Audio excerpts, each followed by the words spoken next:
Hello, good evening, and welcome back. Getting hangry is a real thing.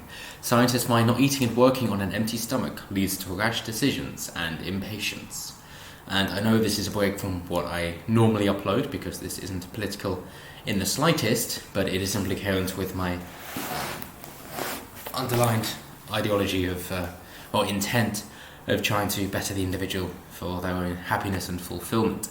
A lot of the comments are saying, well, isn't this just out of the university of the obvious? But I disagree, and I also disagree with these findings. I don't think this is reliable at all, and my reasoning is sugar addiction. From what I can see, this is essentially people being addicted to something, and therefore being more irrational because they are not getting their fix. And the sugar addiction also includes carbohydrates and a lot of things that you wouldn't think of containing sugar, including, of course, high fructose corn syrup, which is more things than people realise. So let's read on. Researchers from the University of Dundee assess how people think when hungry. Discovered that people will wait 35 days, 5 weeks, on average for a much larger reward, but when hungry, people are only prepared to wait 3 days for a larger reward. This includes food, but also spans into financial and interpersonal decisions. And I would be very intrigued to see how this compares to people who, let's say, alcoholism, when they stop drinking, or nicotine addiction or any form of drug addiction, caffeine as well, sure, why not? When they then stop taking that for their fix, because this was done for people who hadn't eaten for a day, a short long-term fast, if you will, and of course I do recommend trying fasting, but you will need to get rid of your sugar addiction first if you wish to have a meaningful outcome. But then comparing those levels of people being impatient and irrational to people who don't eat for a day but are fat adapted, maybe they're on a ketogenic diet and they are used to fasting for a longer period of time, and people who want to do it, people who wish to develop their mindfulness and their stoicism.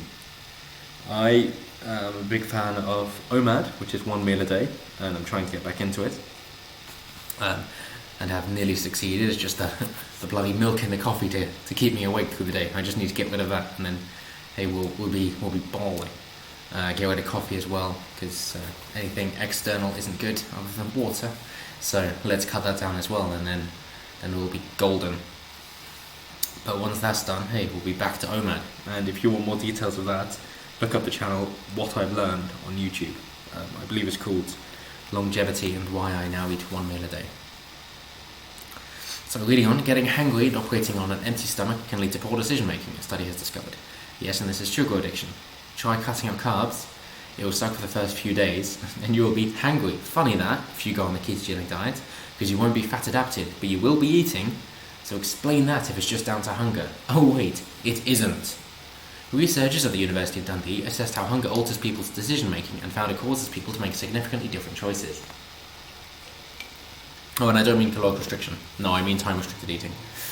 It causes people to become impatient and makes them more inclined to settle for a small reward instead of waiting for a guaranteed larger one at a later date. Personally, I have completely the opposite approach. If I'm used to eating regularly and used to a high carbohydrate diet, and then skip breakfast, then of course I'm going to be annoyed and frustrated because I'm not getting my sugar fix. But when I don't do that, and I'm used to eating once a day, I'm so much more calm and relaxed and more at peace and at ease with the world.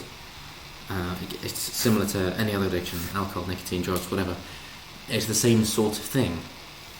And so I find to be much more, let's say, chilled. And there are a lot of studies that have proven this. I mean, fasting is supposed to be the oldest, most natural cure. That's why animals don't eat when they're ill. They don't do caloric restriction, but they literally stop eating because then your body doesn't have to worry about digestion and it can actually take care of your body. That is why we see it in so many religions around the world that fasting is good and has been practiced for so long. And isn't it Pericles, is it? Pericles? Something like that. One of the three fathers of modern medicine who said that fasting is the most natural and effective cure. And in fact, you could look at people who have done long-term fast for 30 and 60 days who have cured cancer because of this. The cancer has literally gone into remission because the body can then deal with itself. Because people eat so much shit these days that in order for your body to get rid of it, then you need to fast. And then once you can detoxify, and yes, that's getting rid of toxins that are interacting with your brain, because Your gut microbiome affects how you think. The blood-brain barrier is a real thing that can be traversed by particular chemicals. When you can deal with that, it's the whole thing of you are what you eat. There's a lot of wisdom in this ancient wisdom, and we do ourselves a disservice by getting rid of it. The same goes with organised religion. I'm not a fan of that, but there's a lot of good stuff in the books. And look up the biblical series by Dr. John Peterson for more on that.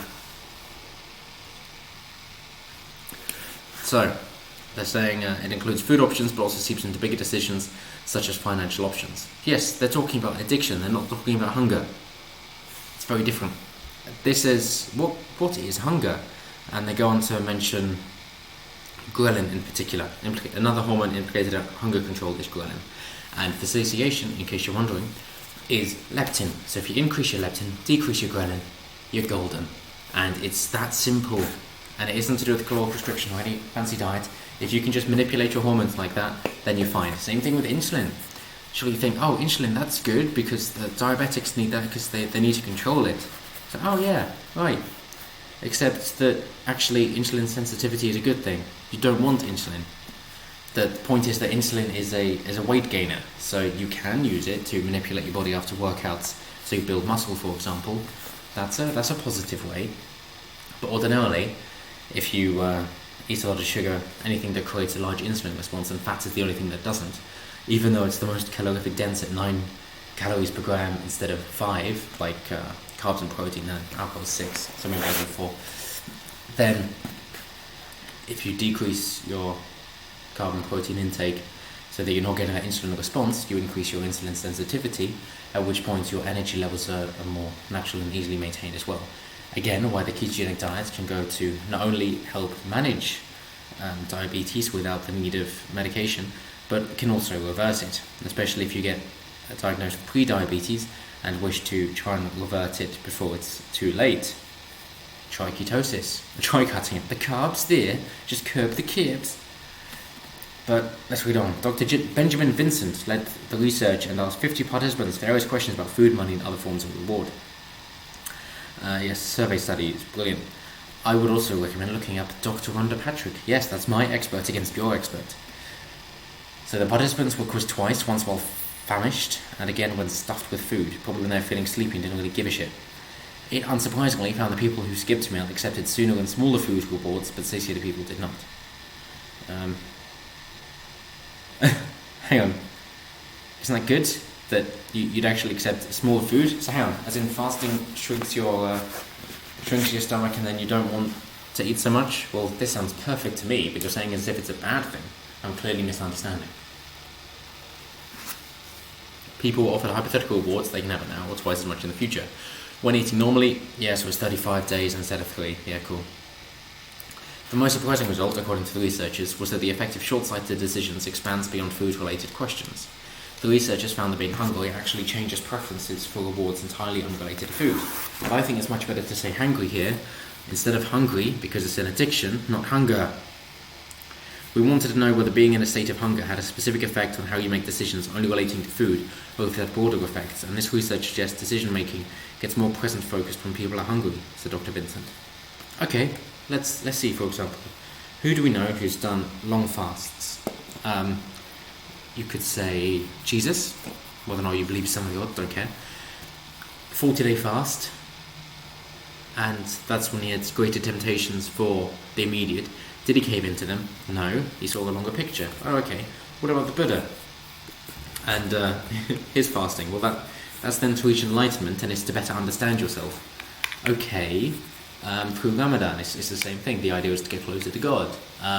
Who else? More recently, of course, Mahatma Gandhi, who did a 3-week hunger fast, which, in case you're wondering, proves that, yeah, you can be really thin and you'll still survive for a few weeks if you don't eat food. You don't need it. He also wasn't known for his impulsive nature. So, think of the people you know. Who's more impulsive? Is it the thinner people who don't eat very often and are careful about what they eat? Or is it the fatter people who just eat a shitload of sugar? Who is it? And how do you think they got fat in the first place? Do you think it's taking into consideration what they're doing, or do you think it's being impulsive? This blows the whole thing out of the water. This is utter shit. People are saying this is obvious, but it really isn't. I mean, if you want to get political, then you can go all black-pilled and say, well, what about the food pyramid? What about the essentially lobbying and the funding of scientific studies to try and put bread, grains and carbs at the bottom of the food pyramid and say, yeah, eat as much of this as you want. So, oh, funny that. How come when this comes in, we have such a pronounced increase in obesity and type 2 diabetes? Almost as if that new food pyramid is what caused it. So another rule of thumb is don't eat anything you can't pronounce the name of. And I don't mean bread, that's easy.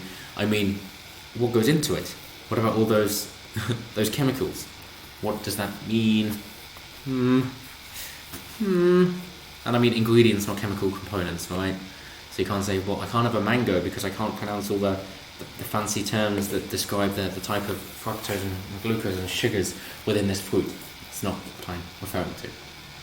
But hey, even if you wouldn't normally, I would recommend that you do look into the effects of intermittent fasting. I mean, you could look at Thomas Denau if you want. He's clearly a tank of a man who's a fan of intermittent fasting and has had a great weight loss transformation by following it. You could look at Dr. Eric Berg if you're interested in the ketogenic diet as well.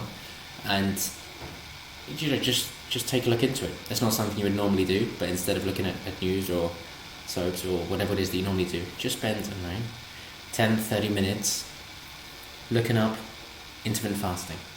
The worst that could happen is you save a bit of money by not eating as much. So you're welcome. But anyway, that's it for now. Let me know what you guys think below. Do you think I'm actually full of crap? And yes, hunger is clearly the bad thing, and it's not sugar, and there's never been any conspiracy about trying to get people to eat carbohydrates because that would prop up the money makers, and they clearly only wanted the best, and they weren't just trying to create an industry for big pharma, and they're now trying to prop that up with things like statin. Jesus, where statin is so ineffective, you've got a higher chance of getting a side effect than you have actually lowering your cholesterol. And then you can go into, well, actually, what's so bad about cholesterol? And then you go to HDL and LDL cholesterol. You can go into Joe Rogan's views on that as well if you want. Look at that, because you go, oh, cholesterol, that's bad. Like, oh yeah, but you need that for testosterone. Hang on a minute. It's like, yeah, I know. Yeah. But anyway, as always, have a gander. I think you'll be surprised at what you find, and I'll try and keep spreading the word. Because of course, hey, what am I going to get out of it? It's like, hey, you should go fasting. Yeah, but hey, Jesse, what are you getting out of it? It's like, well, let's say I was selling food. You're not buying my food as much? Oh. Okay. But I am selling food and you should eat better food. So now I can't cut corners and save money. Oh, that doesn't work. Damn. Oh, I don't know. Oh, dear. So it doesn't help me at all. It just helps you. And that's why it's difficult to get people on board to promote fasting, because they can't get anything out of it unless you write a book. There you go. That's it for me. Thanks so much for watching. Have a good one, and I'll see you next time. Goodbye.